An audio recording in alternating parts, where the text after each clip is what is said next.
Intermediate విద్యార్థులకు డొక్కా సీతమ్మ మధ్యాహ్న భోజన పథకాన్ని మన్యం జిల్లా సాలూరులో ప్రారంభించిన మంత్రి సంధ్యారాణి.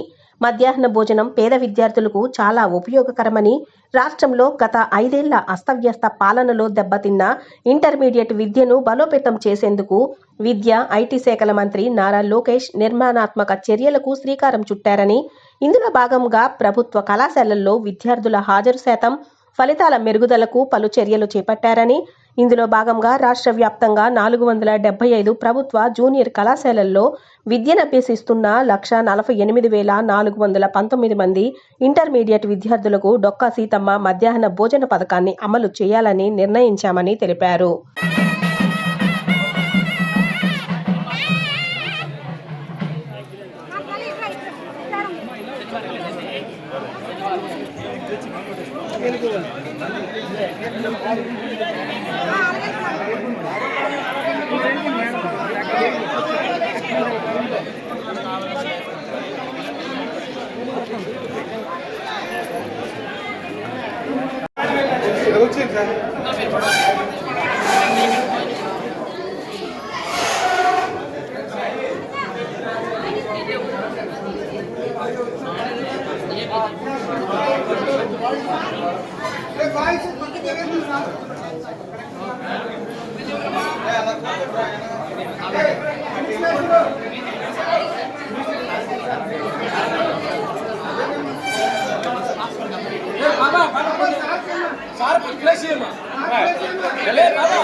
కాబట్టి నేను స్పెషల్గా సీఎం గారికి అలాగే విద్యాశాఖ మంత్రి లోకేష్ బాబు గారికి నేను స్పెషల్గా ఒక రిక్వెస్ట్ చేశాను.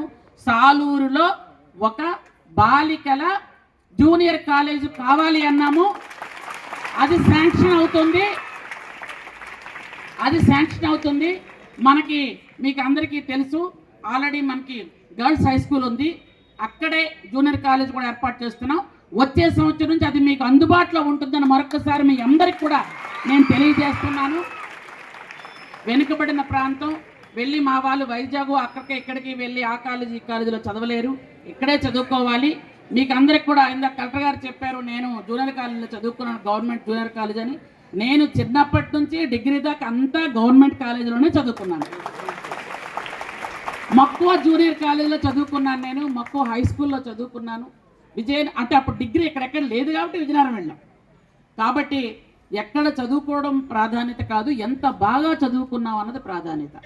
1,00,000, 2 లక్షల నాన్నగారు అమ్మ కట్టి మనం ప్రైవేట్ కాలేజీలో పెట్టినా మనం అక్కడ సరిగా చదవకపోతే ఆ 2 లక్షల దండగా మనకు సర్టిఫికేటు రాదు.